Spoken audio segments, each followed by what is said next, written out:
In theory, you go, what a great idea! Sin City 300, they're all amazing looking projects that are out there that are shooting on green screen. And then you shoot the pilot and you go, oh my God, what are we, crazy?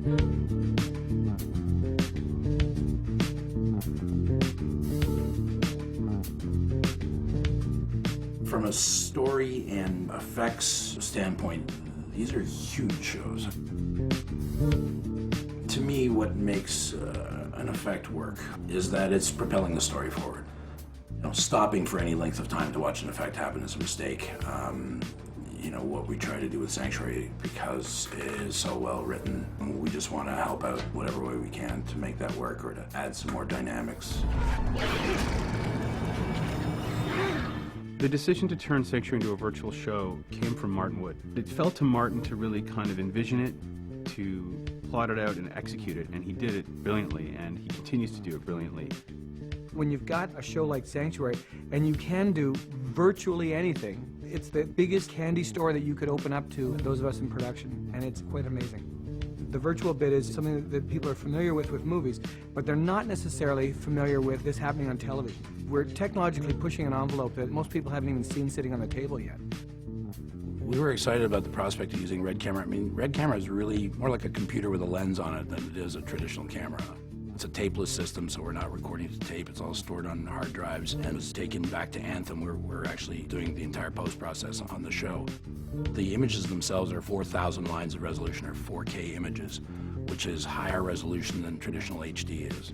It makes the compositing of, you know, a scene where everyone's standing around on a green screen and we have to put a whole set in behind them. It makes the marrying of those images much easier to do when you've got these perfectly sharp images to work with.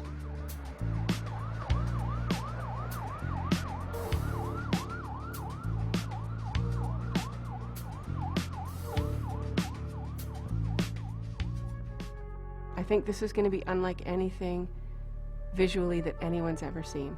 We can be almost anywhere in the world. We can shoot in the catacombs underneath the Vatican, and we can be on the top of a skyscraper. Then we can be anywhere. We can be in a subway tunnel where it's a green screen and all of a sudden a train was, you know what I mean? We can do anything.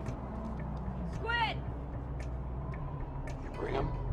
Yeah. There are a few different kinds of shots that we're doing on the show. I mean, there's the full-blown environments where actors are walking around a green screen and we're creating an entire room, set, or location. In some of these, there's a technique called projection mapping, where you're actually taking real-world surfaces and textures and projecting them onto polygons, like flats. So it's almost like the Western town in the movies, where you know, if you go here, there's just the flat side of it, there's nothing behind. But if we know that we're going to be there episode after episode, then we'll build them in much more detail in three-dimensional space. Whether you build a set on a soundstage or whether you build it in a hard drive, you still have to design and build it. And that takes time and money. It's not like there's a, you know, you can go to Amazon.com and pick your favorite, you know, monster set and just download it and shoot in it. But that said, there's a whole other palette we can access, because our VisFX team and our actors' ability to absolutely emotionally bond with what isn't there yet will sell it. There are limits to what you can do practically.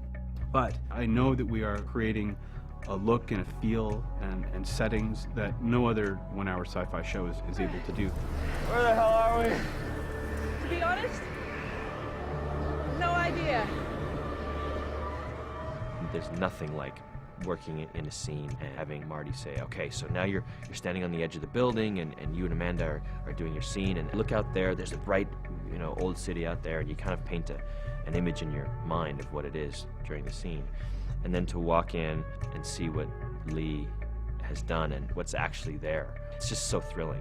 We knew from the beginning that we were trying to achieve something that hadn't been done in terms of just the sheer amount of work, because you can take an episode and say, okay, it's got two fairly complicated creatures in it, and that would be more on its own than you would normally have in a television show. But oh yeah, right, we're also creating the world that they live in and the sets they're on and all of the backgrounds they appear in. We have a great creature crew at Anthem, and I have to say that this is something that has a big team behind it.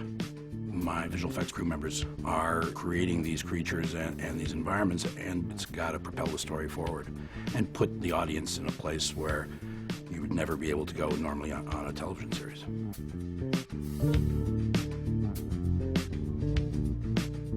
And, you know, it's not about just finishing it, delivering it. We want to be proud of it. We want to look at this and think, when do you ever see this on TV?